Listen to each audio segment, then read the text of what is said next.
I was appointed the director of the International Brothers of Teamsters as the Human Rights and Diversity Director. I also take a part as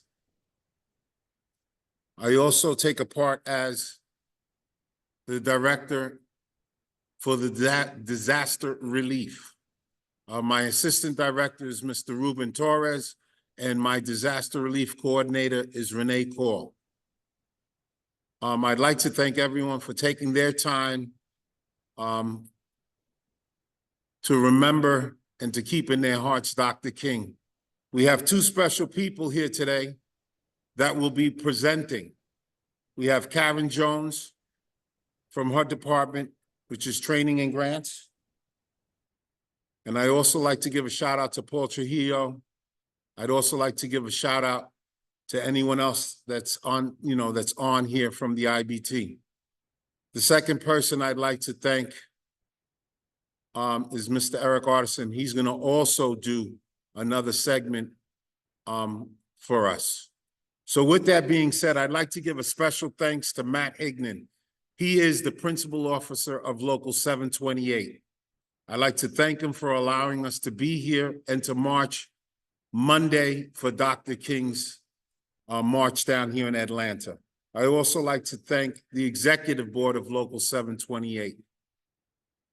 There's several people that I also would like to thank. I'd like to thank principal officers that are here. I have Victor Monero that is here with his executive board, and also his BAs.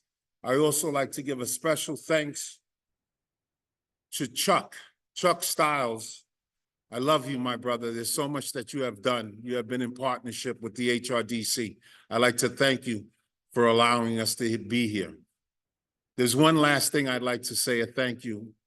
I spoke to a couple of people, and we made Dr. King an honorary member of Local 728.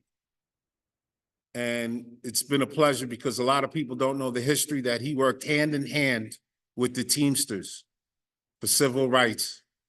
So I'd like to say thank you. At this time, I'm going to pass the mic over to the woman that I love.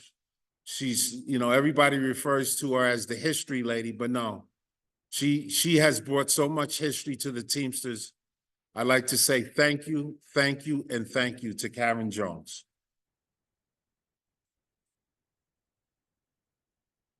Okay, so today this is going to be a little difficult for me because I'm not used to standing at the podium. Those of you who have seen my programs know I walk and talk. So if you see me going like this up here, it's because I'm trying to walk. What we're going to talk about today is we're going to take a look at Dr. King from a little bit different view. And that is, how did he become the man that we all know about?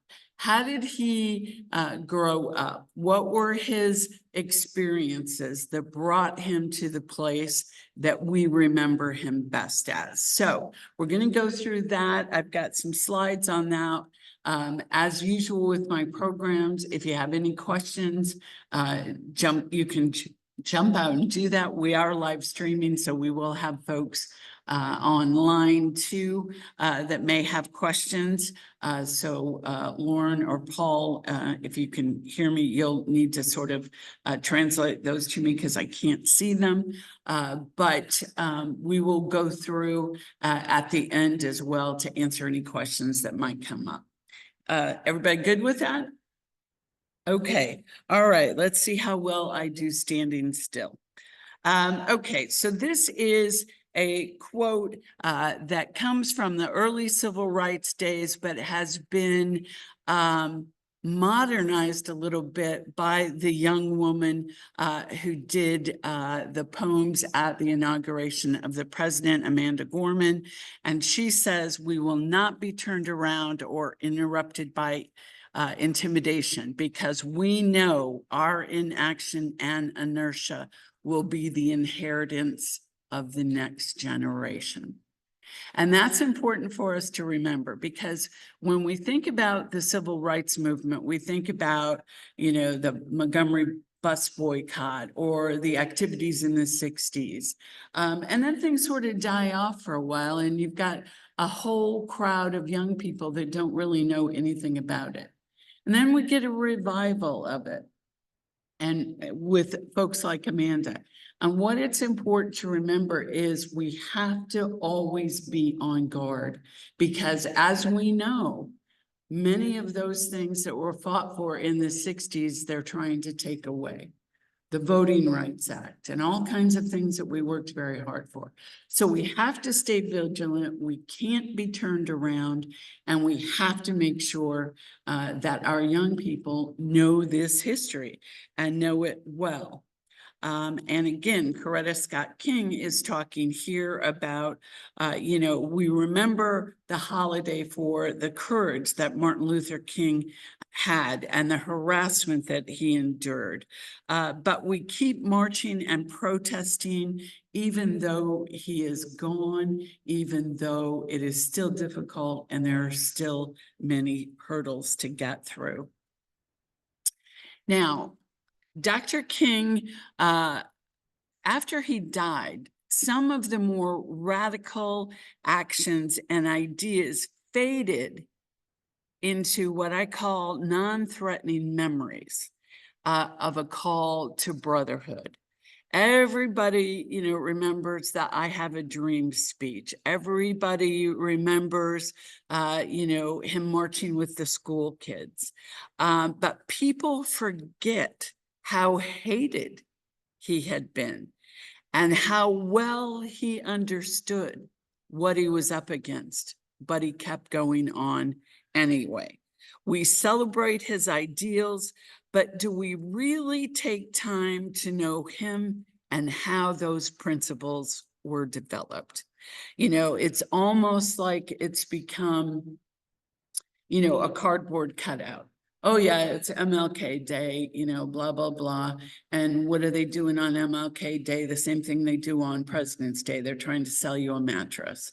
Okay, so we want to sit back and we want to take a look at who this guy was and how he was formed. And like I said, we think of MLK almost with a mythical reverence. But he was a normal boy. He was raised with siblings by loving parents. When he was born, his name was Michael, after his father. Most people don't know this, but it was changed to Martin after his father visited Germany and was inspired by the writings of Martin Luther, the famous religious leader back in the Middle Ages. So Martin's name is changed and he becomes Martin Luther King Jr. Now, growing up, he plays sports, he took piano lessons, he did odd jobs, as we all did when we were a kid, taking the bottles back to the store for the change, or, mowing somebody's lawn or whatever. MLK did all of those normal boy things. He wanted to be a fireman when he grew up. He was not a 5-year-old saying, I'd like to be a civil rights leader when I grow up. He had no indication of the direction that his life was going to go in. He was a prankster and he liked causing a ruckus. People said when he was a little kid, he was always the mischievous one, always doing stuff that he shouldn't be doing. Okay. People don't think about Martin Luther King that way. What do you mean he was the guy that was pulling practical jokes? But he was. And he later learned, as he grew older and more mature in his speeches, that humor was very effective to reach people. So all those prankster things helped him out as he got older. He very early on loved music. And even as a very young boy, recognized the healing powers of music. So as he forms his civil rights campaign in later years, music becomes an integral part of that whole movement.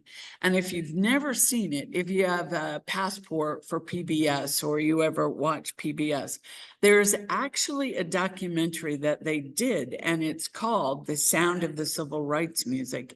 And it is about all the music that was used and how that was tied in to make that movement as powerful as it was. So if you ever get a chance, I would suggest taking a look at that. But that comes from King and recognizing how that could be used. Now, his family is middle class, and his parents, particularly his dad, wanted to shield them from some of the ugly truths about the South. But as we know, the truth always surfaces. So he's kept sort of naive in some ways, but he begins to experience some racism at a very early age. Now, again, he's in the South, so it's all around him, but it hasn't been brought into his home. When he's 6 years old, he had his best friend was a little white kid. And when they started school, the white kid abandoned him and was no longer friends with him. And of course, this devastated King. He couldn't understand why his friend would leave him that way and just ignore him and be so mean to him. And so he was greatly shocked. And he talked to his parents about it, and they talked to him about the situation. And from that moment on, when this happened, he decided at 6 years old that he is going to hate every white person. And his parents tell him, no, you cannot do that. That is not how we look at the world. And the quote from King years later is, how could I love a race of people who hated me and who had been responsible for breaking me up with one of my best childhood friends? This was a great question in my mind for a number of years. So this is a very different picture of a person than the King that we all know and recognize, the iconic figure of love everyone and know by your character, not the color of your skin. Here's a 6-year-old boy that's so upset that he wants to hate everybody who's white. All right, so we understand that he's got a long way to go on his route to who he becomes. King credited this betrayal as the moment he first became interested and understood then fighting against racism.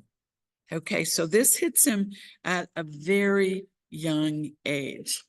When King was 15, he had another experience that shaped him. He went with his classmates to a debate contest some distance from Atlanta, and he was one of the speakers. His speech was on the Negro and the Constitution. It was a very good speech. He did not win the debate, but it began to show the potential that he had as a speaker. It was a very spirited call for civil rights, and it foreshadowed his style to come.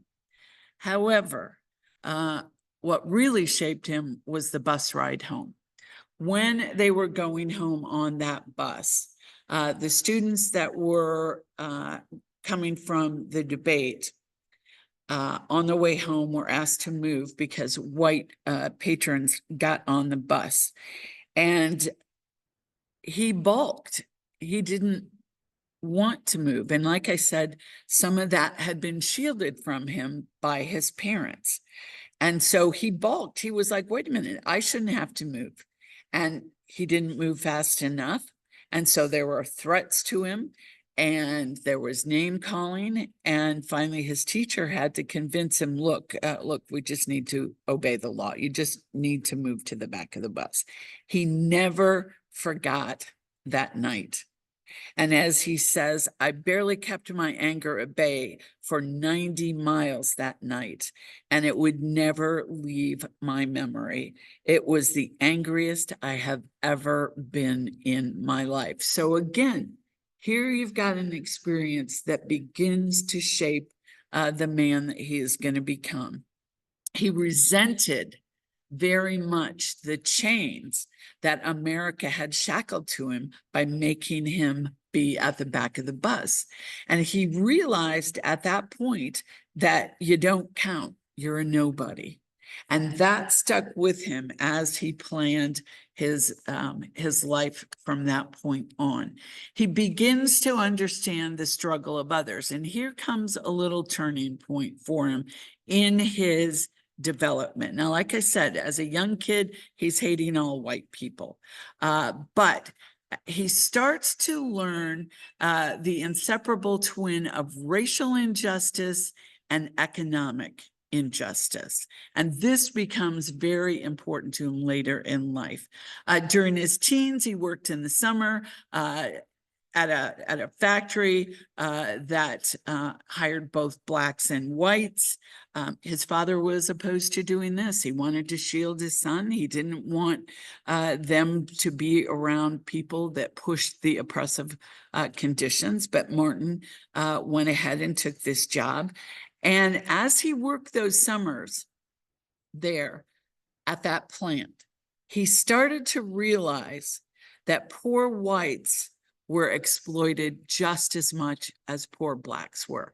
So now you can see his mind is starting to shift a little bit. All right. Okay. So it's not all about race. It is about your position in society. And that poor people have more in common with each other than by their race or even by gender, that it's by their economic status that starts to play an important role. And that becomes a point of importance for him as he develops later on. Everybody with me? Anybody have any questions at this point? We see where he's starting to go. You see how he's starting to develop. You know, I want to be down there walking with you and staring in your face. Okay, so as he's getting ready to go to Morehouse College, King spent a summer on a tobacco farm in Connecticut to raise money for himself with other kids. A group of kids from the South are brought up to Connecticut. And on church on Sunday, the Morehouse students were the only blacks in the congregation. But he was chosen as a religious leader, and he spoke as he wished to those 107 boys in those Sunday school classes. Some black, some white, Morehouse kids plus the kids from the Sunday school. And this shocked him. He's like, what? I'm in the North. I'm being given a chance to speak freely. I'm being appointed as a leader. None of those experiences had been offered to him in the South. He was also being allowed to go to a fine restaurant in Hartford, Connecticut, and eat where white people ate. And this also was a shock to him. And going back to the segregation after that summer was very hard on him. Why couldn't he sit where he pleased? Why is it that in New York, he could sit where he pleased, but as he got to Washington, D.C., he had to move down a car to the Jim Crow car? And these things are all starting to play in his mind. Why are we always unequal? Why are we being segregated like this? Why am I different? Why can I do this here, but I can't do it here? And all these questions start playing in his mind and making him think in a different way. Now, he says here about his college days at Morehouse. College was very exciting.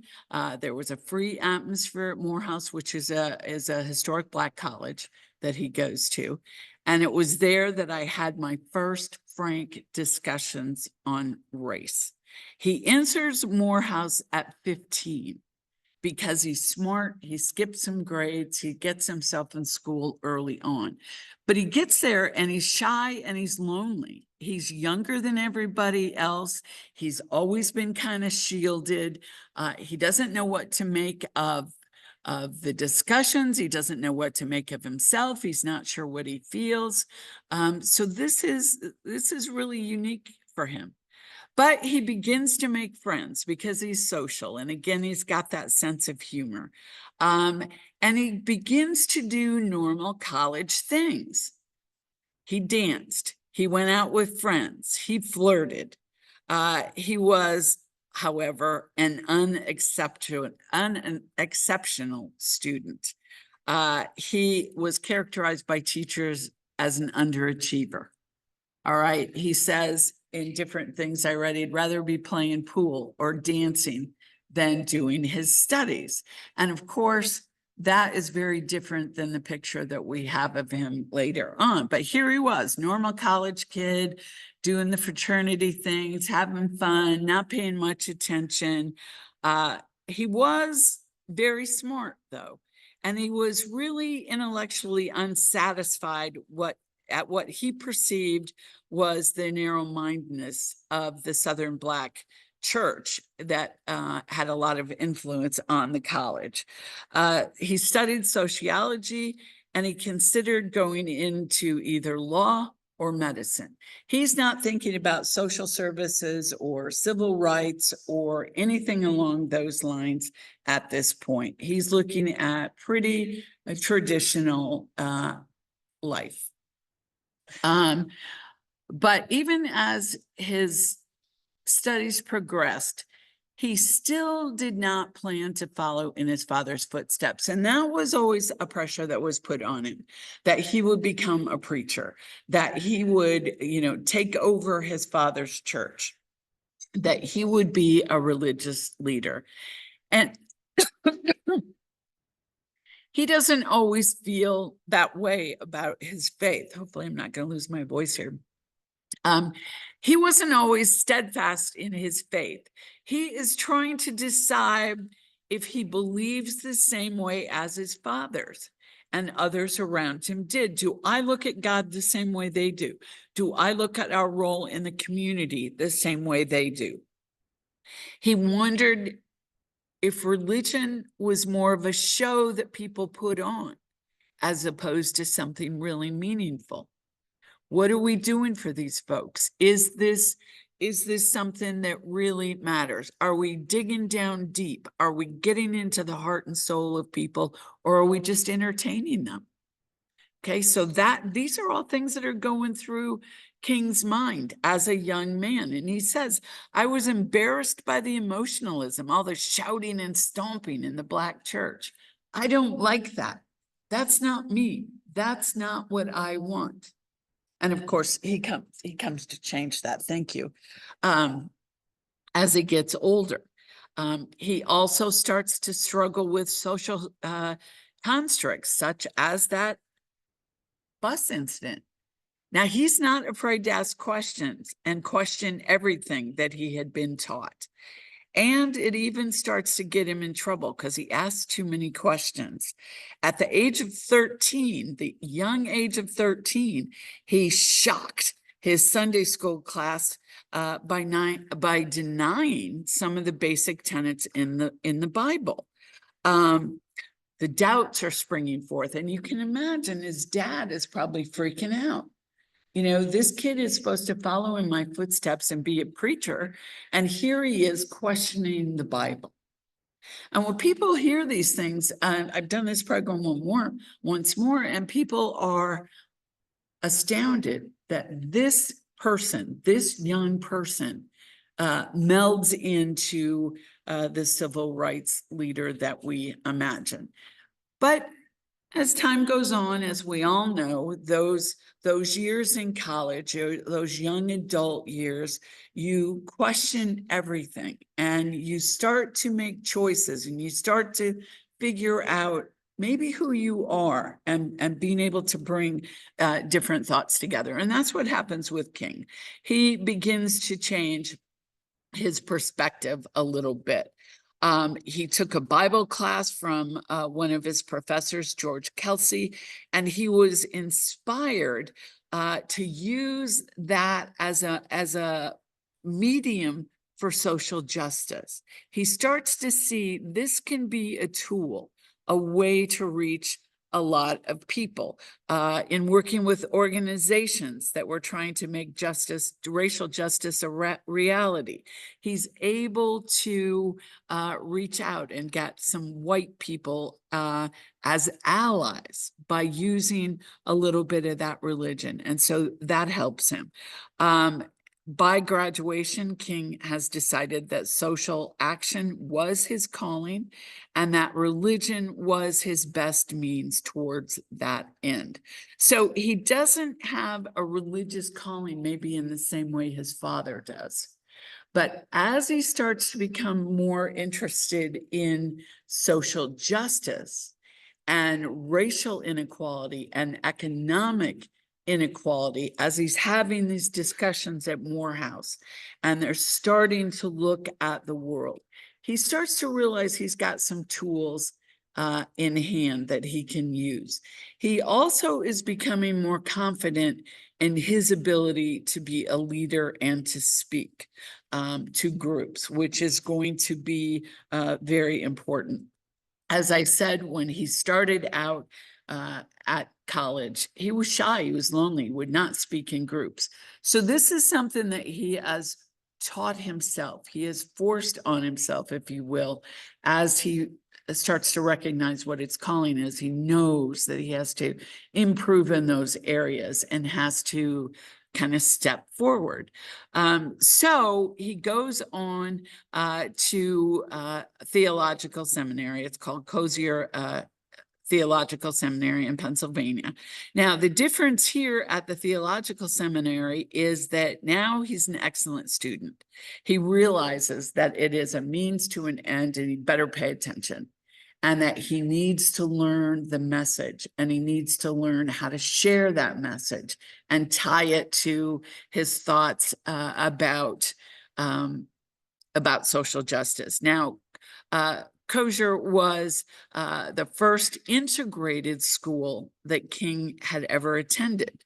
And he soon became the school's first African-American student body president of a largely white student body. So he's making that transformation already. People are being drawn into his charisma. Maybe not in the way they are later, but they recognize this kid has something to say. This kid is a good leader. And for a group, largely white kids, to vote him in to be their student body president tells you he's on that road to become a unique person. He is awakened intellectually. He starts to read voraciously, particularly on theology and secular philosophy. It's also here that these ideas start to guide his thinking and his life for the rest of his life. Education must enable one to sift and weigh evidence, to discuss and discern the true from the false, the real from the unreal, and the facts from the fiction. And this is going to be very important to him as he moves into the civil rights movement, not just in the speeches that we always remember, but that more radical side that people don't always remember about King, and about how he took up causes that were not always possible. And the reason he did that, things like the Vietnam War, which we'll talk about more later, the reason he did that is because he recognizes you have got to be able to sort out the truth. And that has to be your guidance, is the truth.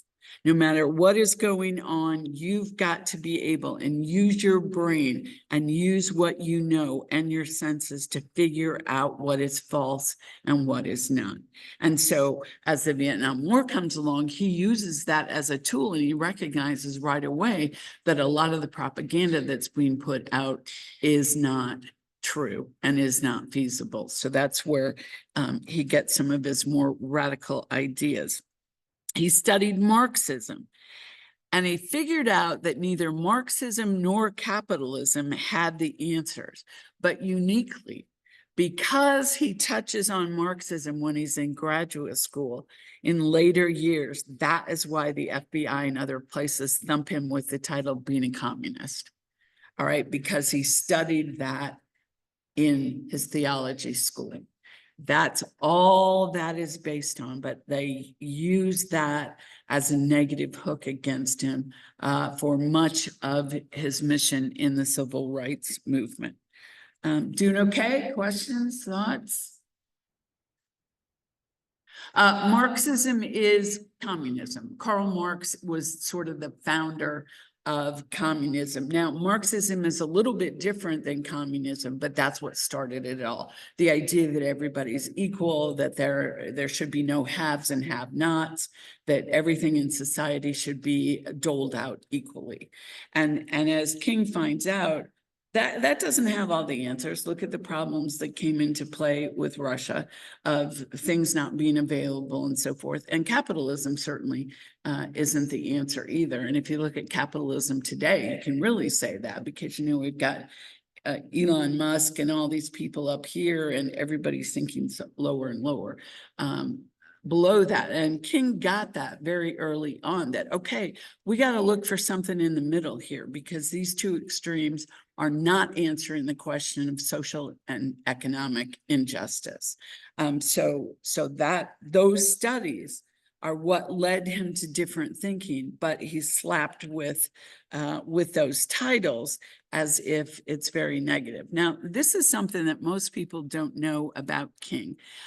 He is exposed to a lot of social ideas as well. He made friends with and began dating a young white woman named Betty Moritz.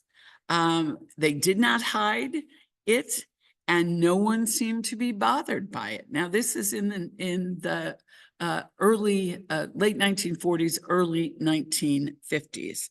But King, you know, the friendship, the relationship is going on, and he truly cared about her and she about him. But he realized, and I think she did too, that the relationship would not work with his life goals and his plans to return to the South and work for racial justice. They both realized how different it would be in the South. It would be illegal for them to be together in the South. And his future was from the idealized culture within the seminary. And he realized that life outside that seminary, you know, it's great here. I can date the white girl. We can talk about all this stuff and we can make all these plans. But as he matured, he realized, okay, that ain't going to work when, you know, I go back to Atlanta or Montgomery, Alabama, or Selma, Alabama. That just is not going to wash. And, you know, to give Betty credit, she didn't either. And decades later, Betty is quoted as saying she fondly remembers him and she would about him talking and talking and talking. And she said one thing that he knew at the early age of 19 was that he could change the world. And she knew that she didn't want to get in the way of that. She did not want to be an impediment to him moving through that. You know, and they say here, it was, another commentator says here, that they were out in the open. There was nothing illegal about it. It was a free place. It was a friendship, and it was a way to learn and to trust. As he was in this relationship with this young woman, those old feelings from being 6 years old and losing his good friend finally became not fade away. They were still there. That experience would always be with him. But it was put into more of a context of that was a place and that was a time, and that there are ways to work around that, and not everybody is going to fall into that category. He was learning, he was expanding his horizons, but he still wasn't that polished speaker. If you look here, this is his report card from graduate school. He got a C in public speaking. And we think about him as such a great orator. But at that time, he wasn't yet, but he did have that captivating voice, and he did learn to use that as a tool. He did also still rely on his prankster days as he learned to interject humor into his speeches. He understood naturally that that was a way to keep your audience with you. Following his studies at the theological seminary, he went on to study systematic theology and earn a PhD from Boston University. What he wanted at that time was to get his PhD and to teach at a small college or university, and felt graduate school would help him do that. Some of his mentors were associated with Boston University, and that attracted him to going to that school to meet his goals. So that's how he ended up staying in the North and going to Boston University to formalize and finish his education. Now he gets up to Boston. He's a young adult. All this stuff is sort of merging together. He knows he wants to get down to the South, back to do his mission, if you will. But he really loves Boston.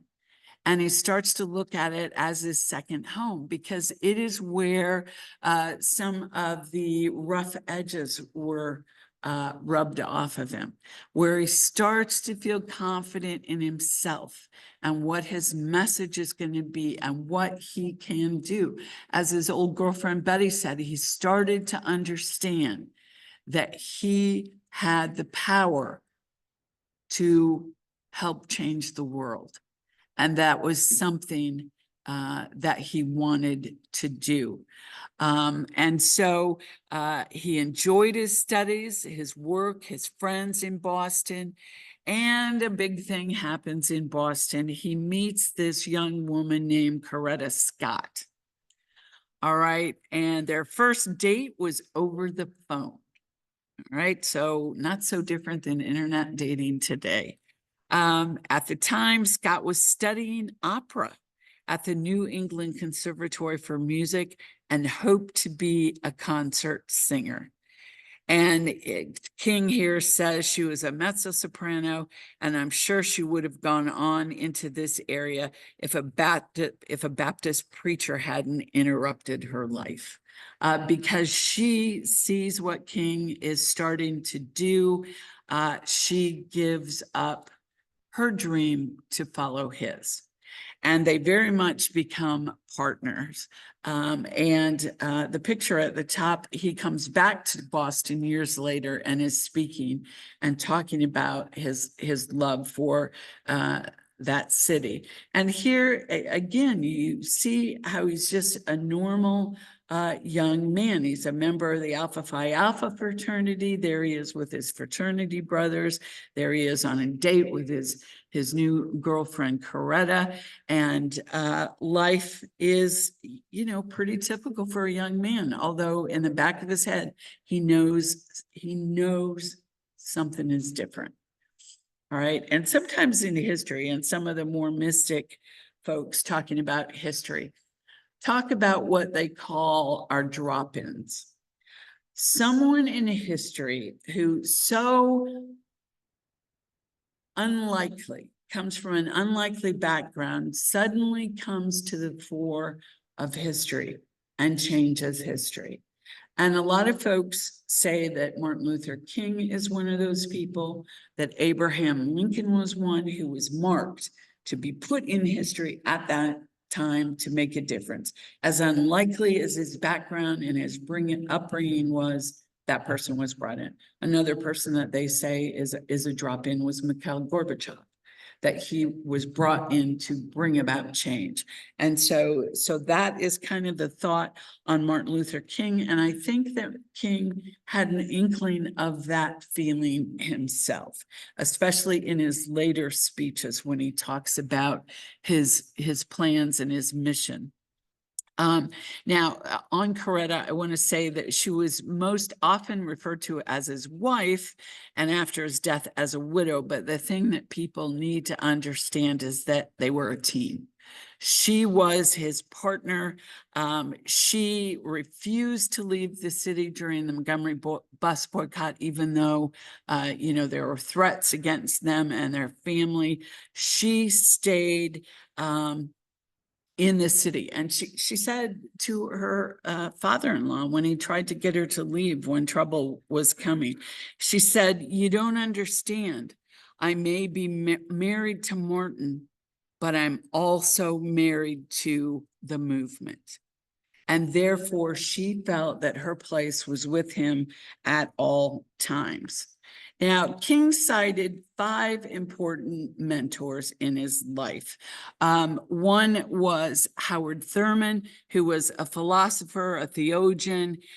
He first introduced King to nonviolence and civil disobedience, and directed him to study Gandhi, who had brought some of those things to the forefront. And one of the things that Howard Thurman said to King was, don't ask what the world needs.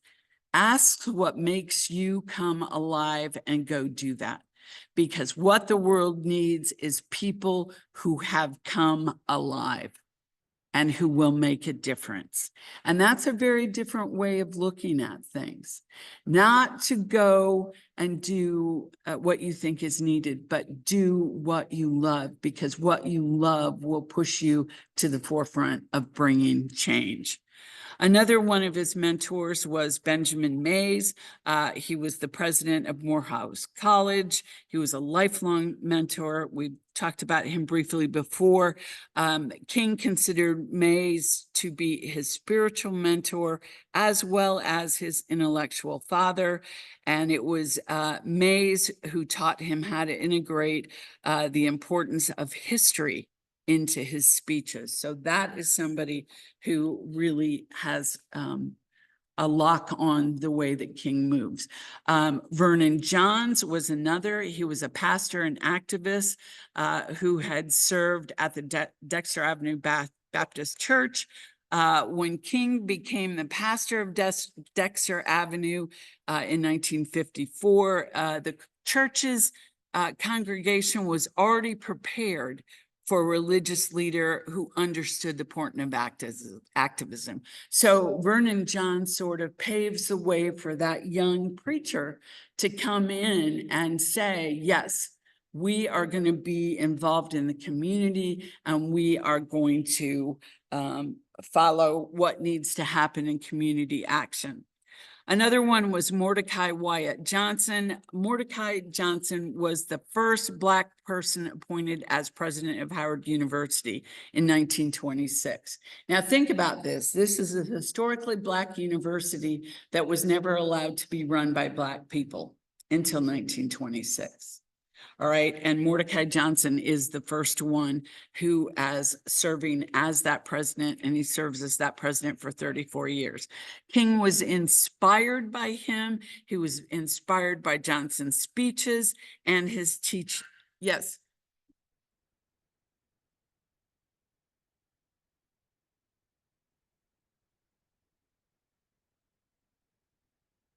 No, he was just a very, he's very, very light-skinned Black. Yeah, when I first saw it too, I was like, what are they talking about? That guy's white. But he was not. He was very light-skinned. I've seen other pictures of him that weren't quite as good, so I didn't use it, but you could tell a little bit more from the other pictures. So, but that's a very good question. Oh, sure. The question that was asked was the picture of Mordecai Johnson. Was he just a light-skinned Black man or was he white? And he was actually African-American, but very light-skinned. So did that answer your question? Okay. All right. So King found Mordecai Johnson's words to be profound and electrifying. And listening to his speeches he picked up some of those traits and tones and inspirational phrases that he used and incorporated those into his own speeches. In 1957, actually, Johnson offered King a position at Howard University in their School of Religion, and he decides not to accept the position, which is funny because he had originally wanted to teach at a small college and be able to teach theology and philosophy. But he decides that the civil rights movement and his mission in that area is more important than it would be to take a faculty position at a university. Now, the last of the mentors of King was Bayard Rustin. He's an organizer, he's an activist. He was kind of a right-hand man to King all through the whole civil rights movement. But Rustin was very much a leader in his own. He was part of the Congress of Racial Equality. He was an advisor to King on the Montgomery bus boycott. He was an advisor on a lot of other places that were trying to improve civil rights. And he was very much the organizer of the March on Washington, one of the organizers on the March on Washington. One of the things that sort of pushed Bayard Rustin to the side in many cases was the fact that he was gay, and he was openly gay. And King was criticized for having this person as one of his advisors, but he recognized the strength and the power of Bayard's commitment to the movement, his ideas, his strategies. And so he did not listen to some of those naysayers and kept Bayard Rustin on. After he gets his PhD, he does some practice preaching at his father's church. And in 1954, he becomes the pastor of the Dexter Avenue Baptist Church. He's 25 or 26 years old. All right, so he's still a very young man. And as he takes over the Dexter Baptist Church, the bus boycott is getting underway. And at the time the bus boycott gets started, he's 26, and he's pretty unknown in activist spaces. He previously had expressed interest in social justice, but he had never really actively taken the lead. And originally, believe it or not, he is opposed to the boycott because he is worried that it will be unethical to put people's jobs at risk.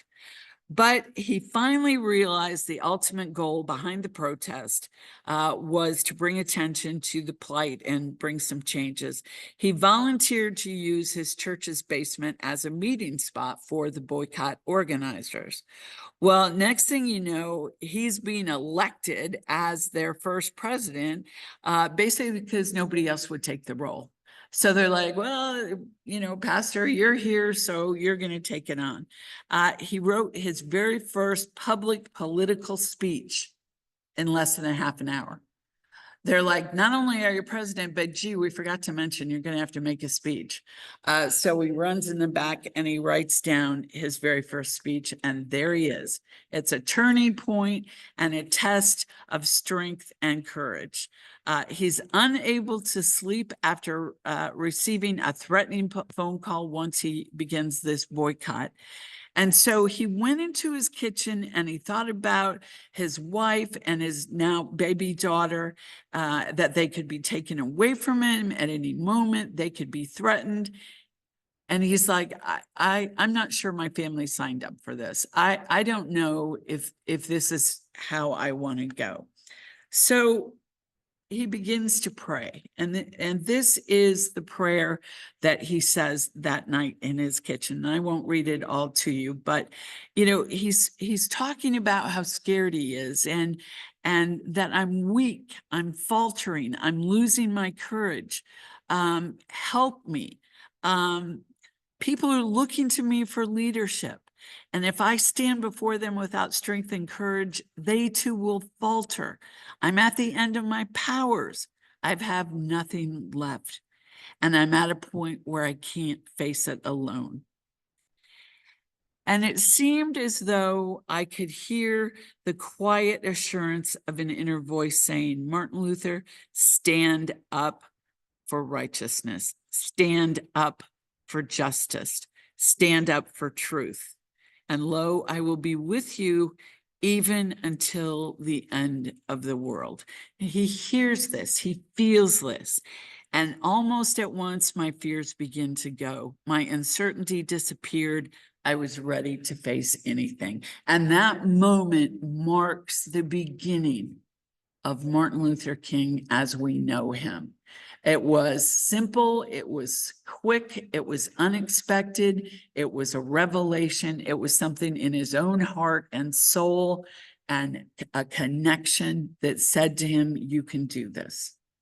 And then from that point, he went forth. And here he is organizing that bus boycott. Look how thin and young he is as they are arresting him. That picture at the very bottom where they're kind of carrying him was the picture that Anthony and I had hoped could be on our t-shirt, but was unable to work as part of our t-shirt. So he began his journey in the civil rights movement. And very quickly, however, because he's polished, because he's educated, because he's been taught about nonviolence and about civil disobedience, he suddenly becomes the good Black leader in dress and in manner and tone. His speech at the March on Washington electrifies the crowd, all right? And also comforts some on the fence, scared white people. Okay, it's not too bad. But what does happen is it also brings trouble, because that speech not only electrified the crowds at the March on Washington, people see it and across the country are becoming electrified by that speech. One of the people that became electrified by it was Viola Luso, who went on to be at Selma and be a Teamster involved in the civil rights movement. Well, the FBI sees him and they are really worried. And so they send a memo after that Have a Dream speech that says, in light of King's powerful demagogic speech yesterday, he stands head and shoulders over all other Negro leaders. And put together when it comes to influencing great masses of Negroes, we must mark him now.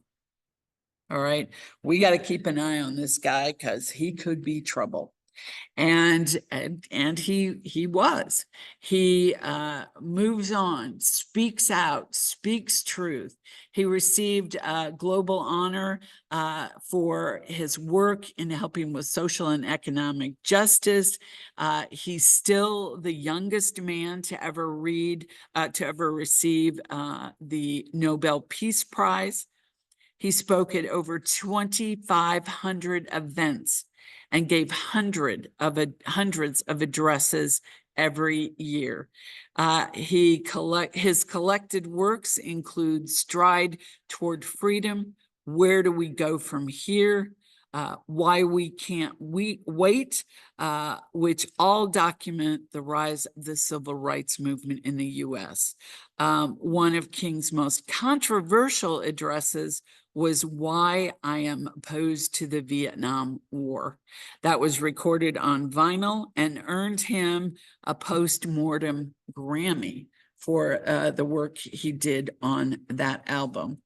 In 1967, now this is just a little side, his kids were, having some trouble getting involved in activities. And there was a theater group in Atlanta that was run by a white couple, and they invited the King children to come and participate in the theater activities especially when racial tensions were running high. And her parents were Walter and Betty, and they, Julia Roberts, the actress, I'm sorry, I'm getting ahead of myself. Her parents ran this theater. And so they become the two couples, the Roberts and the Kings become friends, and they see each other socially, they hang out. And the theater didn't bring in very much money. And so Betty Roberts is pregnant with Julia, and she goes into labor, and they can't afford the hospital bill. So Martin Luther King pays for Julia Roberts' hospital bill. You know, Julia always joked about that. You know, 57 years later, she's saying, if it wasn't for Dr. King, I wouldn't be here. So that was just kind of a side thing that King was involved in aspects of the community. Between 1965 and 1968, King shifted his focus toward economic justice and international peace. He starts the Poor People's Campaign, which is a multi-racial racial coalition of impoverished Americans. And he begins speaking out against Vietnam. You can see in this picture behind him, "We won't go." In his last years, he's more radical than everyone around him. And this is what people don't realize. He pulled his team to the edge. King soon discovered that the young and angry Blacks cared little for his preaching and even less for his pleas for peaceful protests. Their disenfranchisement was one of the reasons that King rallied behind the cause of being against the Vietnam War. The new coalition was based on equal support for peace and civil rights. It caused an immediate rift. The NAACA, I can't talk today, the NAACP saw King's shift as a serious tactical mistake. And the Urban League warns that the resources for the civil rights movement are going to be spread too thin, and it's going to become a problem. But from a vantage point of history, King's timing was right on. Students, professors, intellectuals all joined in that anti-war movement. They joined in that Poor People's Campaign. He calls for a guaranteed family income. He threatened national boycotts.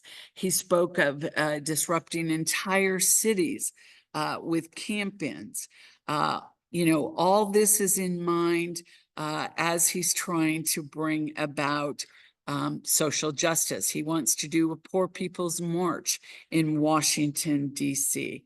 But he interrupts that to go down to Memphis because there's a strike going on that is vitally important. Sanitation workers. He wants to discourage violence. He wants to be down there to talk more about the plight of the poor and help the unorganized folks in the city. And he, of course, never gets back to his poverty plans. He is killed while he's down at Memphis. And again, a lot of people say that he knew what was coming because his speech, you know, I may not, I've been to the mountains top. I may not make it with you. But I see that we can go forward.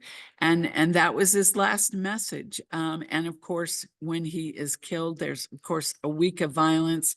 You know, it's bitterly ironic that someone who had sacrificed his life for achieving social justice by peaceful means, his death was reacted to with violence. But he understood at the end that yes, his mission is nonviolence were still very important, but they had to become tougher. They had to look realistically. And that was one of the things that he learned early on, that you have to be able to discern truth. You have to be able to see through unrealistic ideals and be able to see what the truth is and how you can best get there. And sometimes that means using tools that you would prefer not to have to use. And here you can see some of the quotes that we have from Martin Luther King there, such as, the price that America must pay for the continual oppression of the Negro and other minority groups is the price of its own destruction. So in other words, if you keep the oppression going, you're going to destroy yourself. And certainly that has come true many times over. So with that, and again, some more of my of quotes on him. But with that, I want to open it up to questions, comments. If anybody wants some copies of this, we can make sure that you get it. So if you want the quotes that I put up that I didn't leave up there long, but any thoughts, any comments? Yep.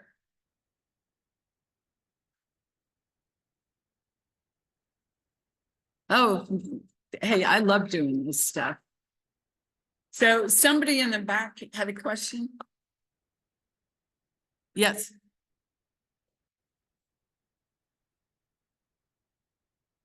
Can you come up a little bit? I can't hear you.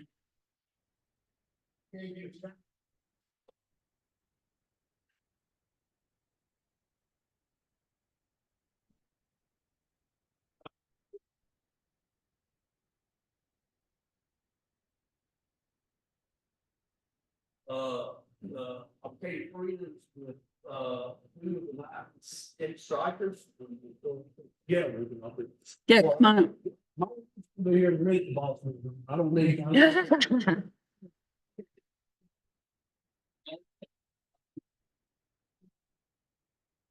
All right, Chuck Stiles is coming up to make a comment.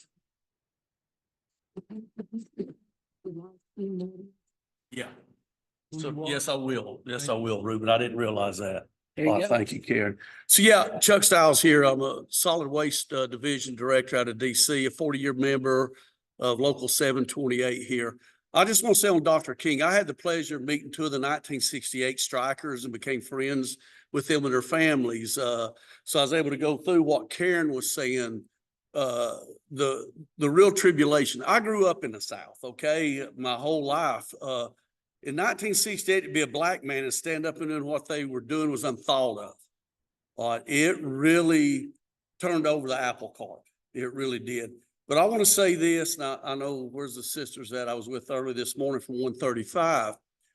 I honestly believe, I won't say there's a conspiracy in the death of Dr. King, but what I firmly believe, he had formed this big union, right, of the working poor. And they were hillbillies from the Appalachians, like I'm from. There's Latinos, right, Vic, from LA area, Southern Cal. There was blacks from Atlanta. He put all this power to realize we're not enemies. We all got the same problems. And I honest to God believe that was more than the politicians and corporate America could put up with. They were like, this guy has got to go. He's got the keys. He knows what's going on. He's getting ready to drive the car. All right, because he had put all of us together. And I firmly believe that was one of the reasons this is much bigger than just a crazy man that shot and killed him. So, but that's it. You can tell that from that very first comment with the FBI when he spoke at the Have a Dream speech. We got to mark him. Yeah. And we're going to mark him now. And we're going to keep our eye on it. So there's no way it was just one crazy guy. And I will say this too, if I've been to the mountaintop speech to me the night before his assassination, if you listen to that and that does not put chill bumps on you, then you don't have a soul. I'm sorry. The I Am a Man speech was great. And this is me personally, does not compare to the speech he gave in Memphis, but that's it, Karen. Thank you. Sure. Anybody else? Chuck, you're always wonderful. We always appreciate you. Anybody else have any questions or comments, or are you just taking it all in? You're waving at me. Oh, is that better? Okay. I wasn't on camera, which is perfectly fine with me. And Ruben is standing below going, move, move. Anyone, any thoughts? All right, well, I'm going to wrap mine up, and we've got another great speaker coming up who I will introduce to you. That is Professor Eric Arnesen. Eric is the Teamsters Modern Labor History Professor. We have endowed his professorship. He does work with us. He is an expert in Black labor history. He worked at the Woodrow Wilson Center for some time, and he is a published author. He has written a book about Black workers in the rail industry and is currently working on a book on oh my God, I'm blanking. A. Philip Randolph, and I knew that, I just lost it there, senior moment. So Eric, if you want to come on up and we'll get you started. Before you go, make sure I can get rid of this. One moment. Little technical switching here. Go get a snack for a minute. Do me a favor. Can you Yeah. minimize the one?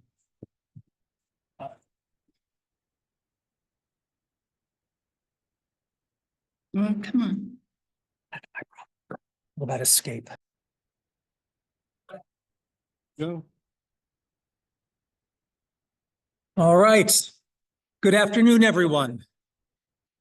If you haven't tried the food, I highly recommend it. It is a great spread back there, but to those of you who are watching this from afar, apologies. We can't get that food to you.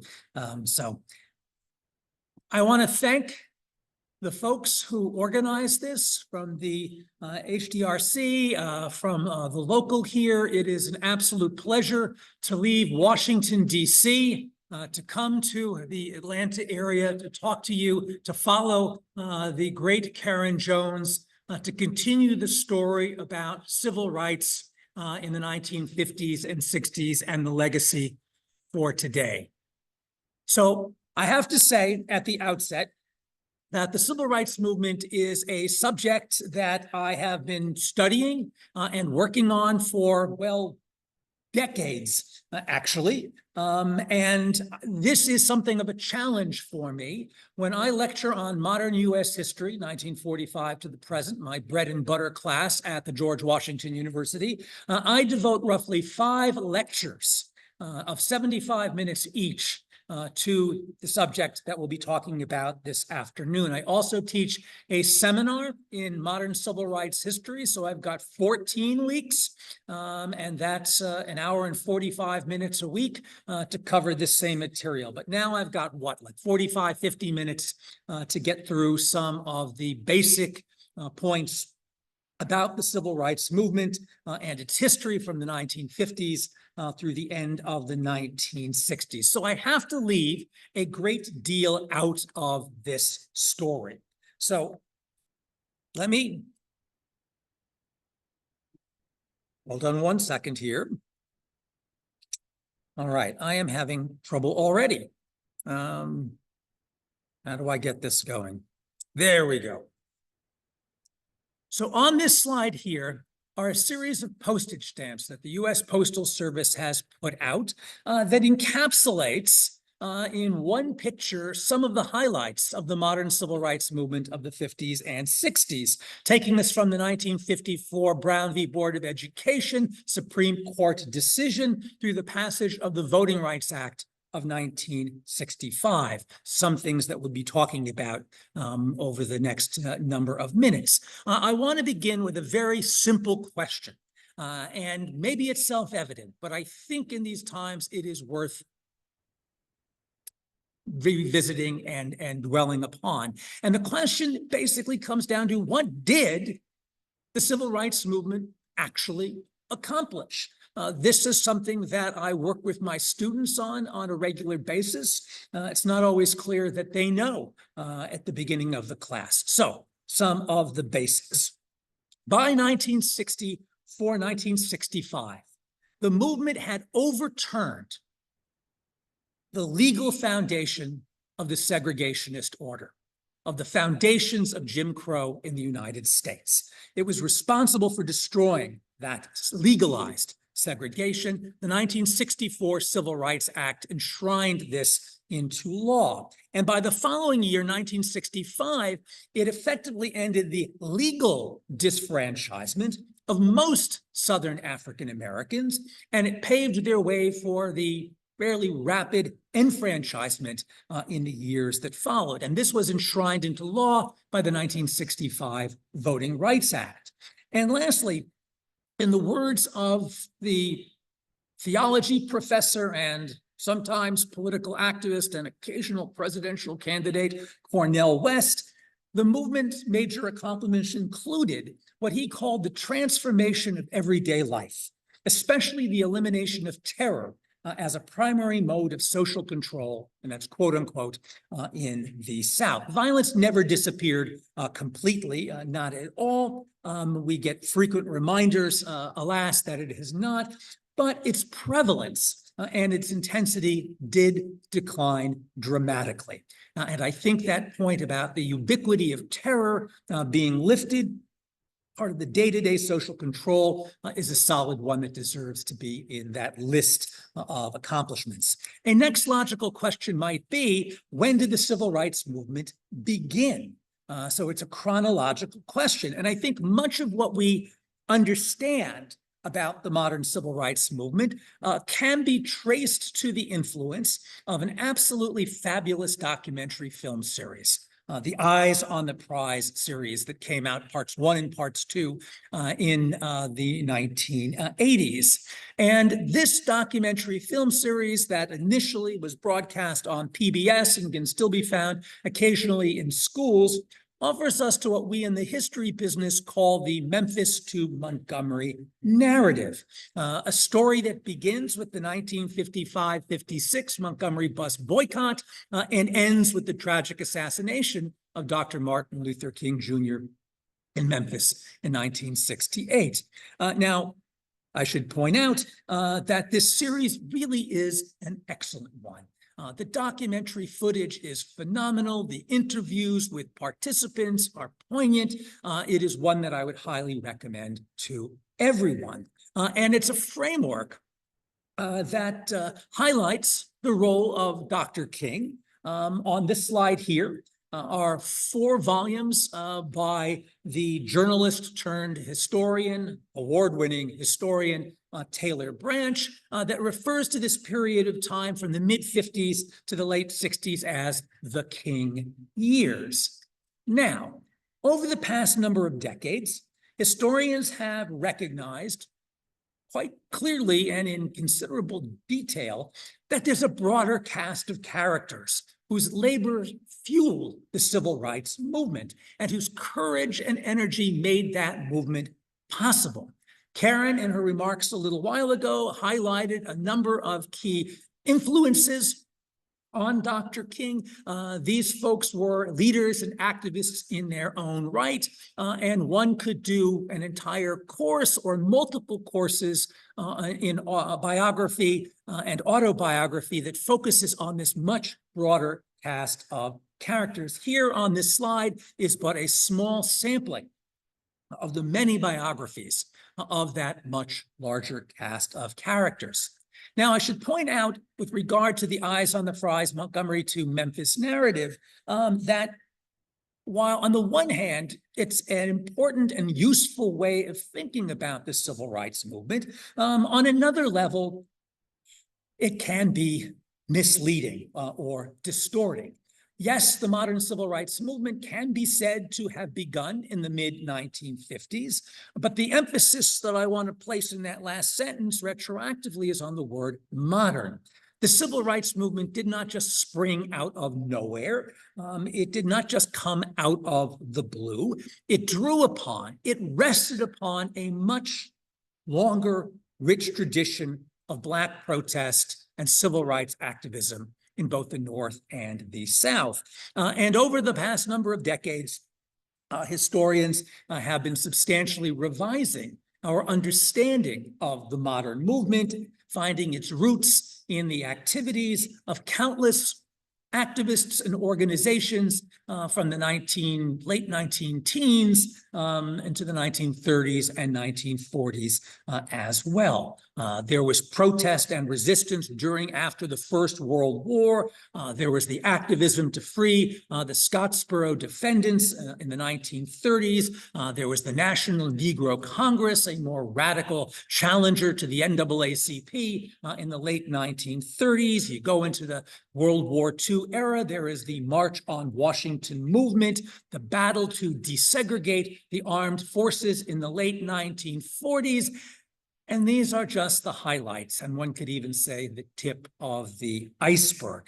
So historians have been revising our understanding of the civil rights movement, pushing its origins backwards in time. Some have referred to the 30s and 40s as the seed time of the modern civil rights movement. Others have argued that these organizations and the activities that they carried out really constituted movements unto themselves. And so what we're talking about are civil rights movements, plural. And without understanding them, we can't understand what happens in the 1950s and in the 1960s.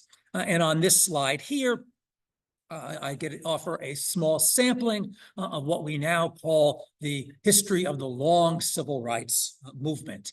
And I could fill up probably many more slides with many more books on this longer history of civil rights in these years.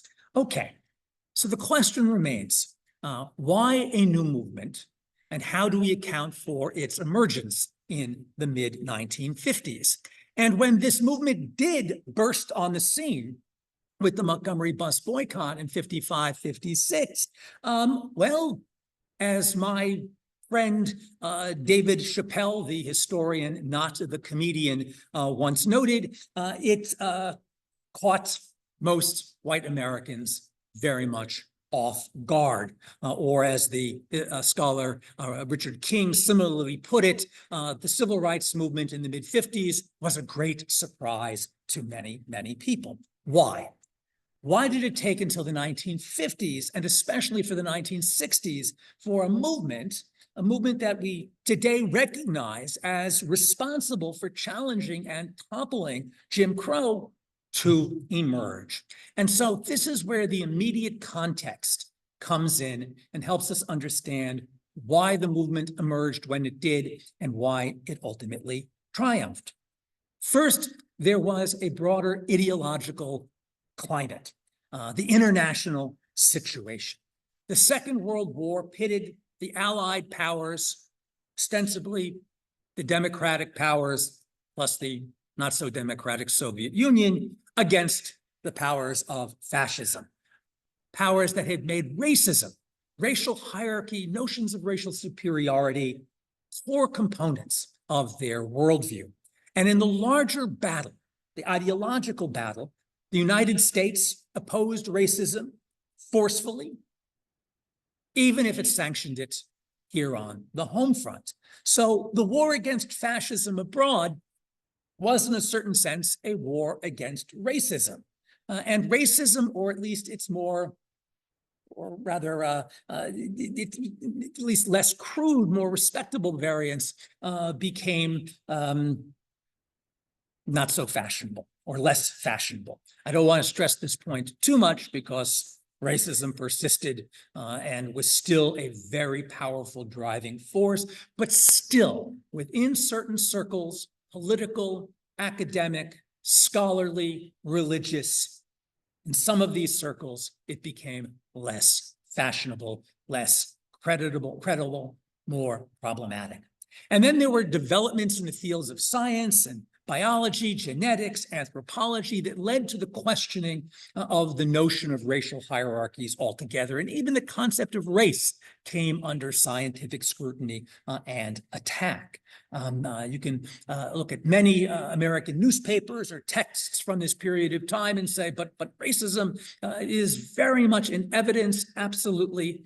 But again, in certain circles, its foundation is being whittled away at. It's coming under attack, and those attacks will become more prevalent in the years to come. Now, all of this doesn't just happen automatically. It's not simply a logical process whereby opposition to fascism abroad translates neatly into opposition to racism at home. This process is one that takes work.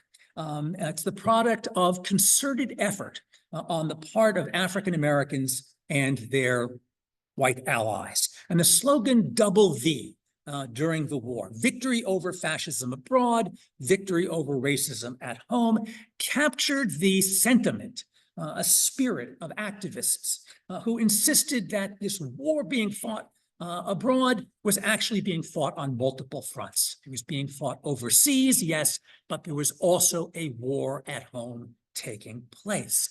And these efforts did not overturn the racial order during and immediately after World War II, but they did contribute to something of a shift in perspective, a delegitimizing, if you will, in certain circles of racist ideologies and blatant racial practices. It certainly called white Americans' attention to the fact that African Americans were now overtly protesting in a way that they could see. The protest had been there before, but now they could see it in a way that they had not before. Then there is the other international situation, the phenomenon of the Cold War that the United States was fighting with the Soviet Union and a process of decolonization. This was a struggle, the Cold War, that played out internationally. It didn't just play out in Europe. It also played out on a global scale. From the late 1940s onward, European empires were under attack, coming under attack from colonized peoples of color in Asia and in Africa, who were demanding forcefully, vocally, powerfully their independence. But if and when they achieved this independence, the next question that policymakers in the United States asked was, well, with which bloc, Soviets or the Americans, would these newly independent countries ally, right? Would they go with the Reds or would they go with the so-called free world of the West? This was no small matter. It loomed very, very large in the thinking of American policymakers, as well as the thinking of Soviet policymakers. Both sides sought to win the allegiance, the affection of, to win the hearts and minds of those people fighting battles for independence. This was a global Cold War. But what did the United States have to offer these people? It portrayed itself as the opposite of the Soviet Union. It represented what officials called the free world. It touted representative democracy and other freedoms. But the Soviets responded, what freedoms?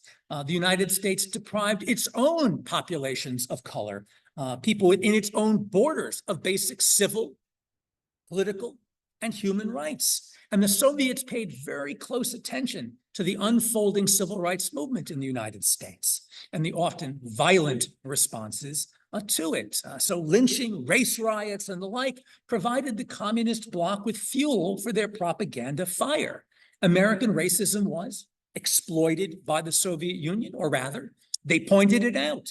They highlighted it as a means of undercutting American claims of superiority and bolstering Soviet claims of championing the interests of the world's exploited people, of people everywhere. And they didn't have to try very hard on this front, for racial segregation, violence, and blatantly discriminatory practices were, well, staple elements of American life before, during, and after the Second World War.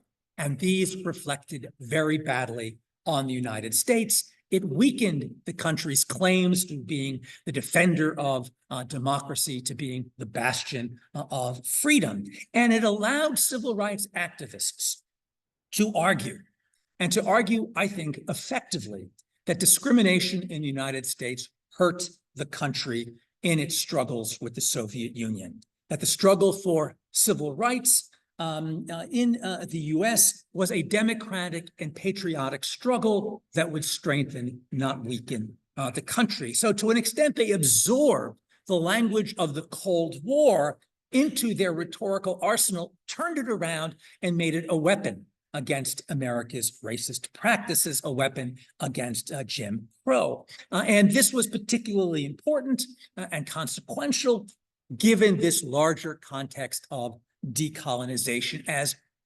millions upon millions of non-white people in Asia and Africa were beginning to win their political independence, as the colonial empires in Europe began to collapse, or in many cases were toppled by revolutions.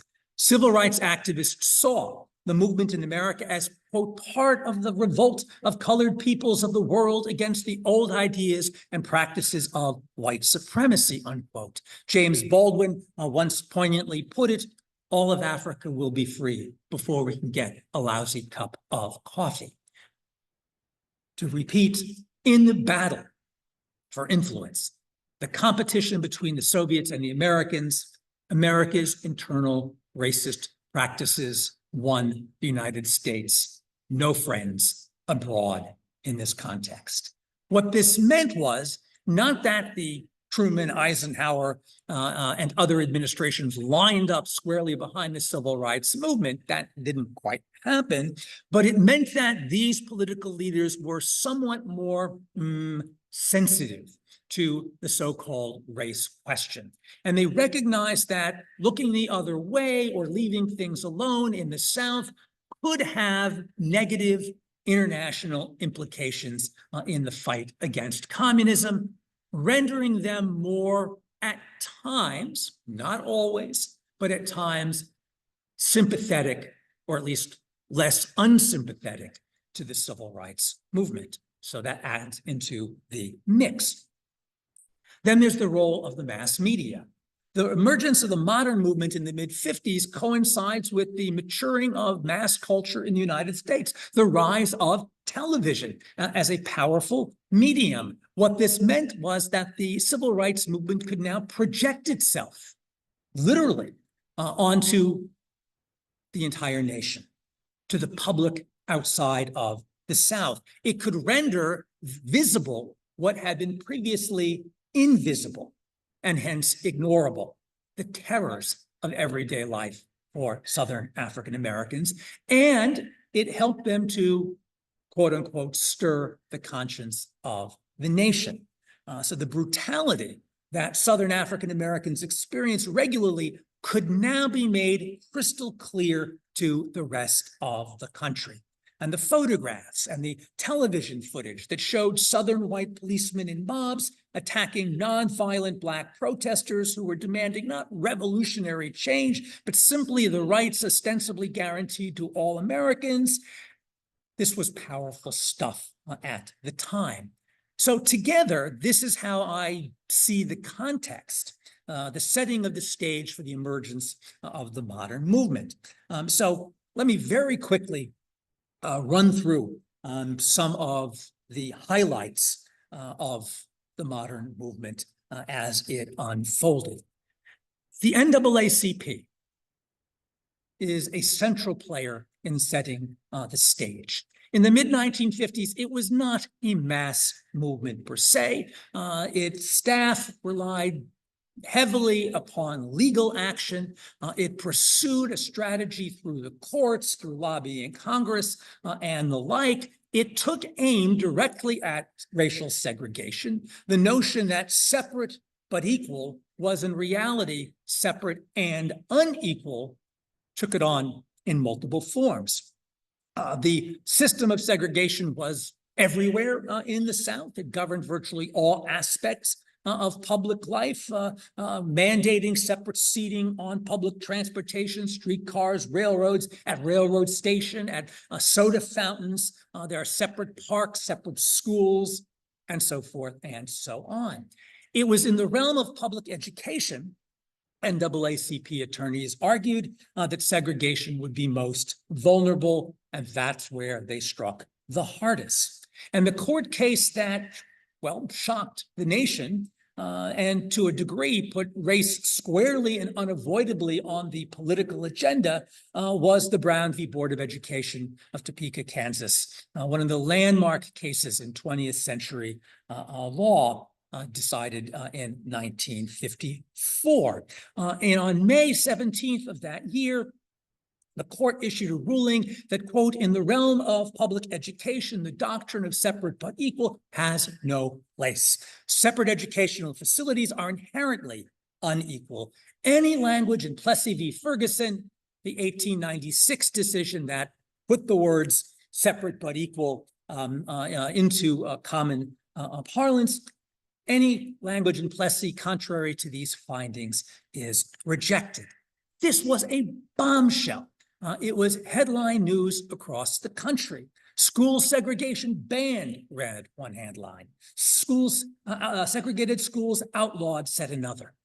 The North Carolina Statesville Record and Landmark put it this way: the unanimous decision was a, quote, sweeping victory for Negroes, probably the most important U.S. race relations case since the famous Dred Scott decision of 1857, unquote. The Chicago Defender, one of the country's most popular Black weeklies, put it this way: the ruling was a prelude to the eventual complete emancipation of the Negro in America. And the Black weekly, the California Eagle, called Brown, quote, a victory for democracy.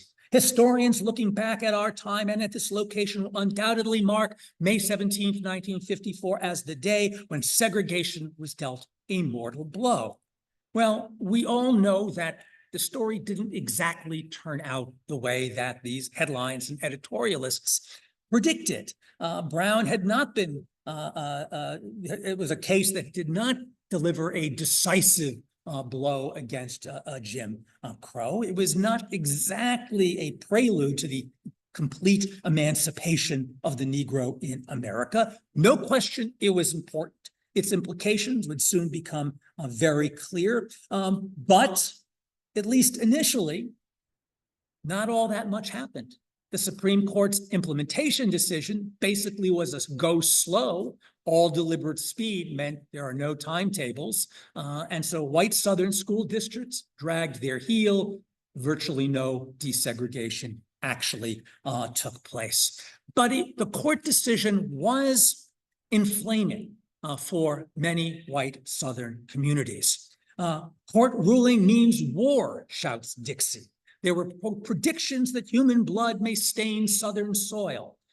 The Georgia governor, Eugene Talmadge, suggested calling out the troops to defy the Supreme Court's order. And for his part, President Dwight D. Eisenhower didn't exactly exert moral or presidential leadership. He condemned extremists on both sides, he said. I do not believe you can change the hearts of men with laws or decisions. And he felt that the Supreme Court decision had actually set back progress. In this case, 15 years, he said. Feelings run deep on this, the president said, and the fellow who tries to tell me that you can just do these things by force is just plain nuts. White Southerners organized. So there's a civil rights movement, but there's also an anti-civil rights movement. It's very large, it's very powerful, and it's often violence. Many white Southerners launched what was called a massive resistance campaign. They used phrases like, as long as we can legislate, we can segregate. And they did segregate. Some 450 new segregation statutes aimed at limiting or restricting desegregation efforts were passed into law in these years. Citizens' councils, composed of the region's so-called best men, were formed in many, many Southern cities.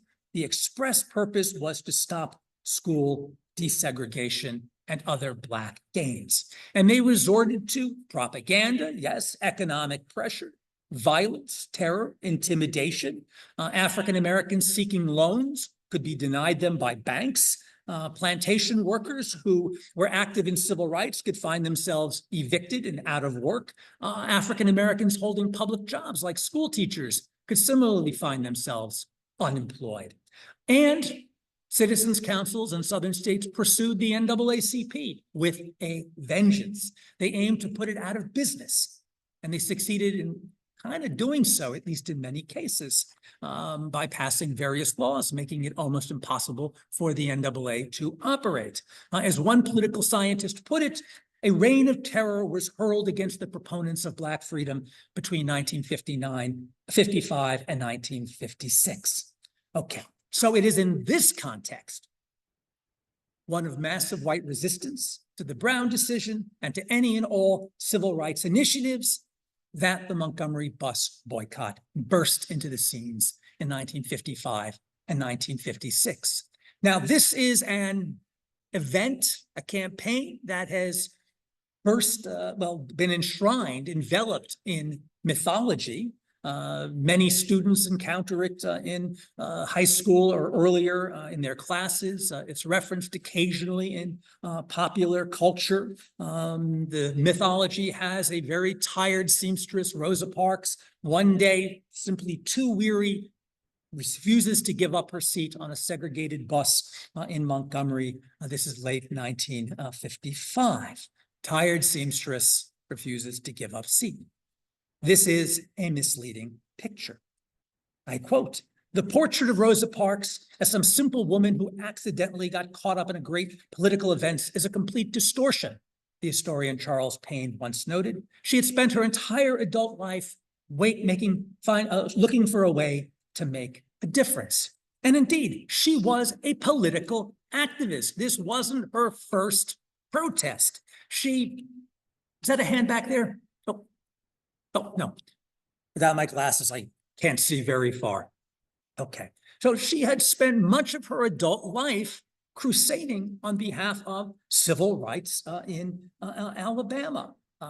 So when her activity put her on the front page of national newspapers, well, actually, you can find her in newspapers before then. The advent of digitized newspapers, newspapers.com, for example. Many state historical societies have digitized historical newspapers. You can track her activities, working with the NAACP, working on voter registration efforts. So she is not a tired seamstress. She doesn't just come out of nowhere. If her act was not planned in advance, it certainly drew upon an adult lifetime of anger and protest over the treatment of Southern African Americans. What happens in 1955 and 1956 was simply this. Rosa Parks refuses to give up her seat. She was hardly the first person to do this, but it becomes the spark to launch a local movement, the Montgomery Improvement Association, that would put civil rights on the national map in a way it hadn't been there before. Her arrest sparks an organizing effort, and the cast of characters was large. A key player was a man named E.D. Nixon, head of the local NAACP. He was a longtime colleague of Parks. He was a leader in the Brotherhood of Sleeping Car Porters, the leading Black union in the United States. And then there was that newcomer to Montgomery, the Reverend Martin Luther King Jr. He is selected to lead the new Montgomery bus boycott of the city's buses and the city's downtown white retail establishment. He's a newcomer. He hasn't made enemies. He becomes the consensus candidate, and he comes into his own. The boycott proved remarkably effective, and it involved directly or indirectly most of the city's Black population. It demonstrated a remarkable degree of solidarity and discipline. For almost a year, 90% of Montgomery's Black population stayed off the buses. White Montgomery struck back with a vengeance. King's home was bombed at the end of January of 1956. The Montgomery Improvement Association had to move its headquarters some 4 times because of harassment and threats. The city arrested African Americans for allegedly hitchhiking or on trumped-up charges of vagrancy. King and other leaders were picked up for allegedly speeding. There was legal and physical harassment, but the boycott remained intact. Money poured in from outside of the city, from civic, religious, and labor groups from around the country. And as for the coverage on this slide, these articles are taken from the Black Worker, which is the monthly newspaper of the Brotherhood of Sleeping Car Porters. The focus here is on E.D. Nixon, their man, the leader of the protest of the NAACP and the Brotherhood chapter there. And in the eyes of the sleeping car porters, the driving force here is Nixon, not King. And you can't see it on the slide, but if you had a magnifying glass, the paper does recognize Dr. King, whose home was also bombed. But now, maybe you can see it here. It refers to him as L.M. King. It mixes up his initials. King is still something of an unknown. They wouldn't make this mistake again, let me just say. And in the end, the boycotters are victorious. They have won the first major battle against Southern segregation, ending a 381-day boycott. It catapults King into the national spotlight. He becomes the premier civil rights leader in the nation. And he uses his newfound position to promote nonviolence and civil rights activism around the country, and to institutionalize the momentum that emerges out of the Montgomery bus boycott. In 1957, he helps to create the Southern Christian Leadership Conference, an association of African-American ministers and civil rights groups that calls for the end of segregation, the removal of racial barriers to economic opportunity. It calls for the winning of political rights based upon equal opportunity before the law, for political equality in a democratic republic. All fine and good American values these. But how do you achieve them? How do you frame and understand these goals? Now, the Montgomery Improvement Association and the Southern Christian Leadership Conference drew upon what King on any number of occasions referred to as the amazing universalism of the Declaration of Independence and the American dream, and called for the extension of those basic rights and that dream to all Americans, African Americans included. And they pursued this set of goals through the philosophy of nonviolence, a doctrine and a style that had guided the movement in the Montgomery bus boycott, that drew its inspiration directly from the struggles of Mahatma Gandhi and the Indian people to free themselves from British colonialism in earlier decades. King studied and took nonviolence to heart. But how did the concept work? Nonviolence, King stressed, does not seek to defeat or humiliate the opponent, but to win friendship and understanding. It seeks to awaken a sense of moral shame in the opponent. There's only one problem with that understanding. What happens when it doesn't work that way? When one's opponent doesn't have that sense of moral shame awakened in them? What happens if one's opponents respond to nonviolence with violence? Well, it turns out that many white Southerners and law enforcement agencies in particular responded to nonviolence with violence. So nonviolence as a strategy doesn't quite work the way it was originally intended.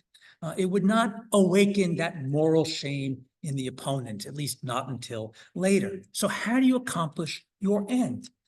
Well, perhaps by shifting the target audience, if you will.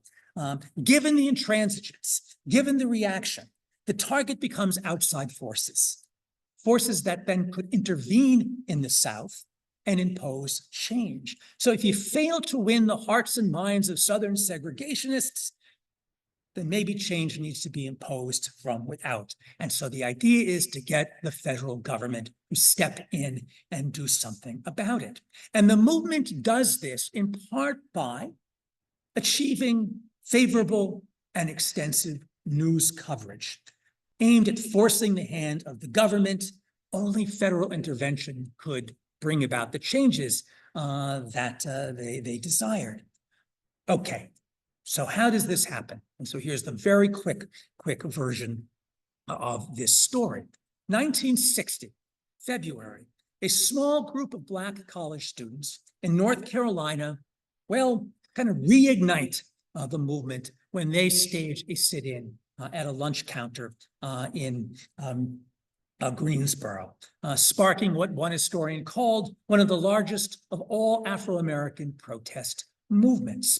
They sat in, as I said, in a segregated lunch counter, Woolworths demanding to be served, politely rather, requesting to be served. And they were met with hostility and violence. And this becomes a spark for the growth of sit-ins across the South. And it is accompanied by protest demonstrations across the country.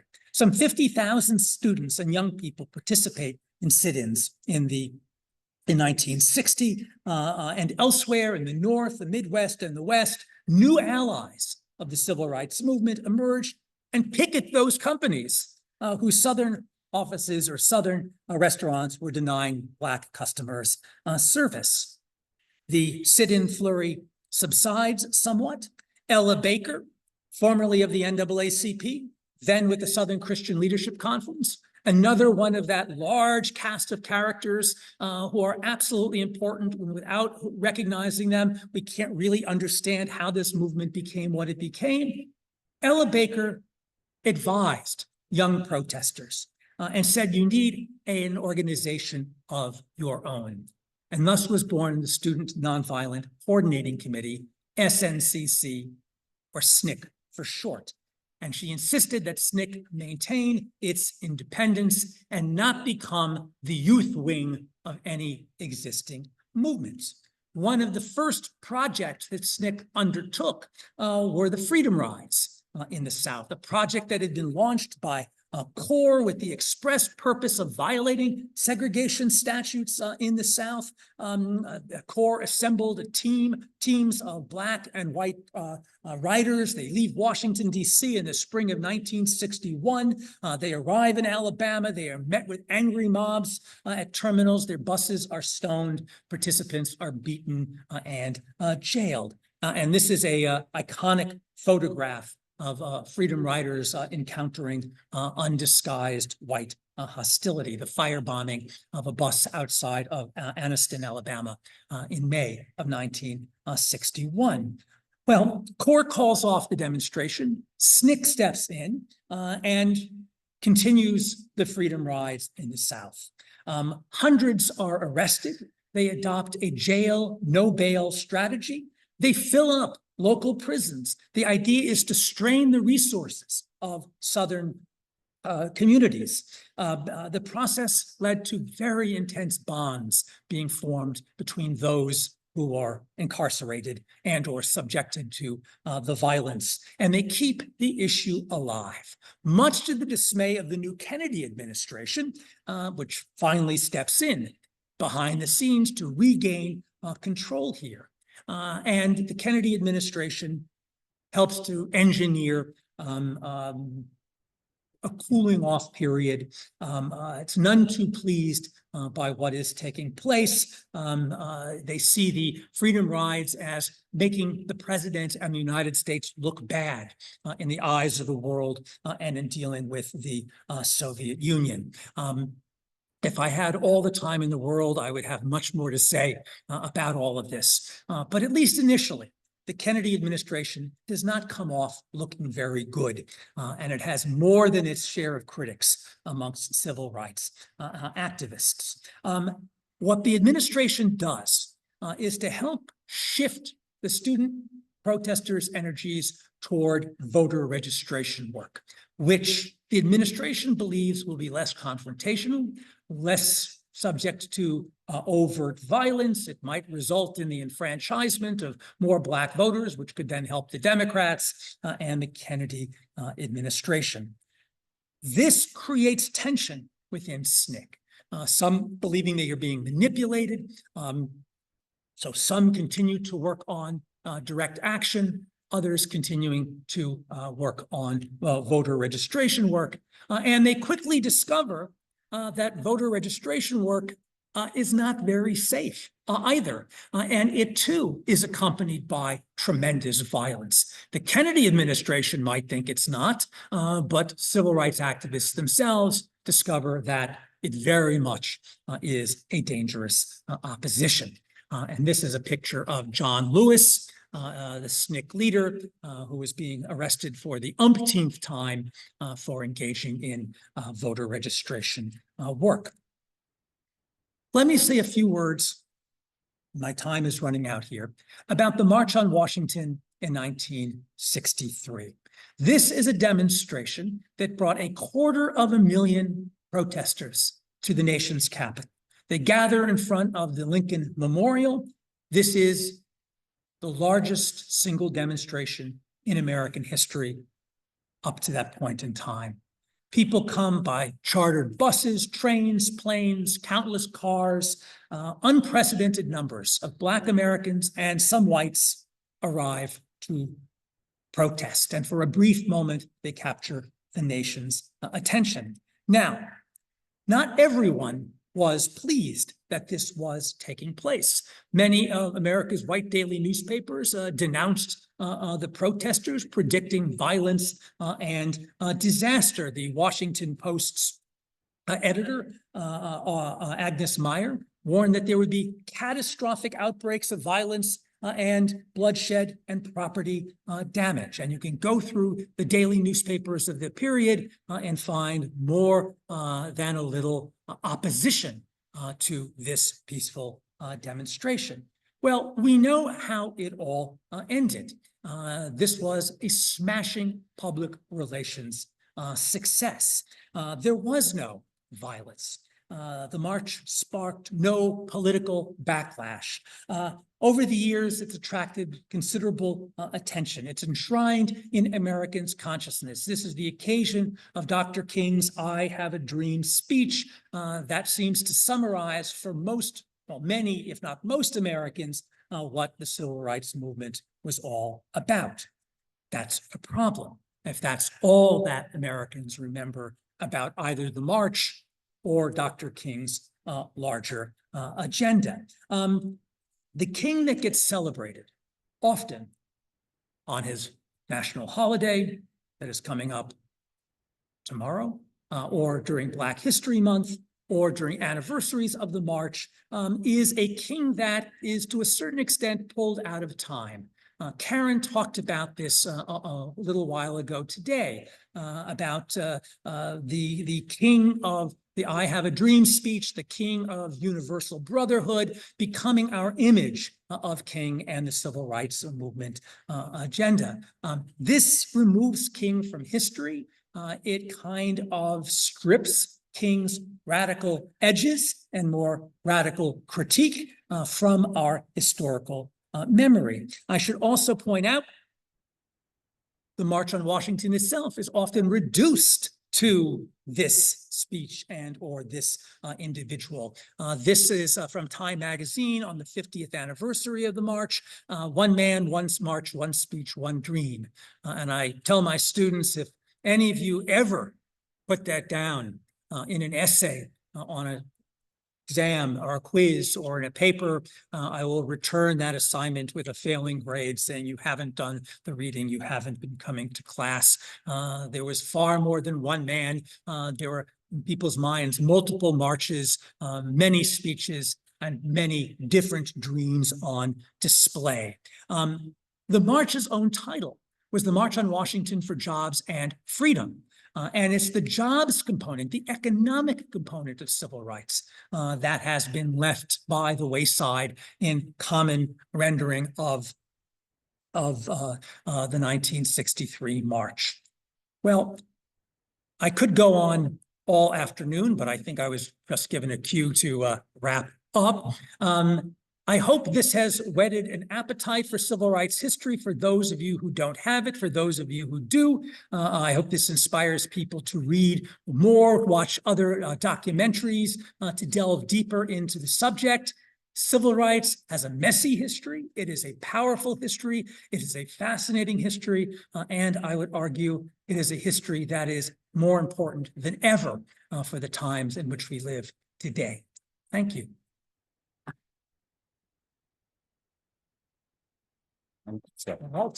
Thank you. Excellent job. All right. I'm going to slide right over here so I can just, All yours. thank you. Thank you, sir.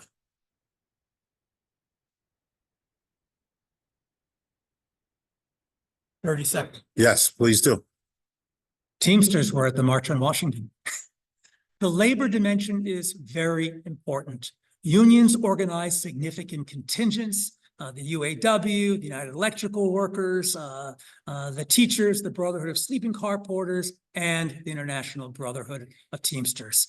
Looking at the photographs, you can find the signs, evidence preserved of the participation of trade unionists in significant numbers at the march. Thank you again, Eric. I'd like to do a special thanks again to Karin Jones for that history, and also to Eric. I thank you. I thank you again. More importantly, I would like to thank our General President, Sean O'Brien, and our General Secretary Treasurer, Fred Zuckerman, for allowing us to continue with these history classes and helping us out when need be.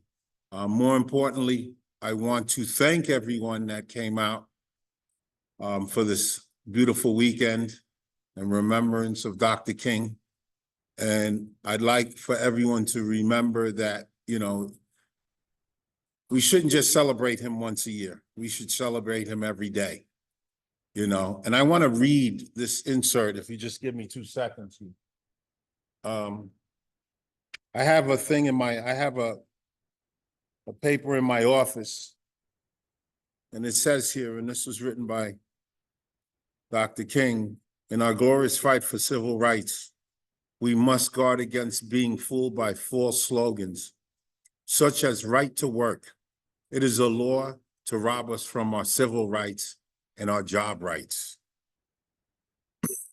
It is the purpose to destroy labor unions and the freedom of collective bargaining, by which unions have improved wages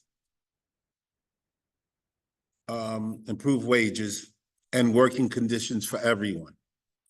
Wherever these laws have been passed, wages are lowered, job opportunities are fewer, and there are no civil rights.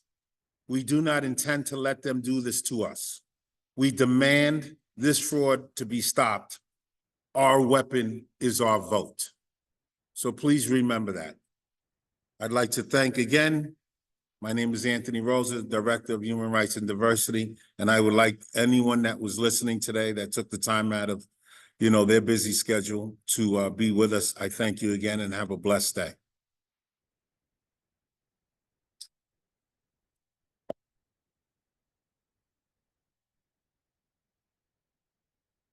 With that, we're going to be closing out. And a quick shout out to my assistant that makes this possible, Lauren Fortune. I thank you for all you do. Thank you again.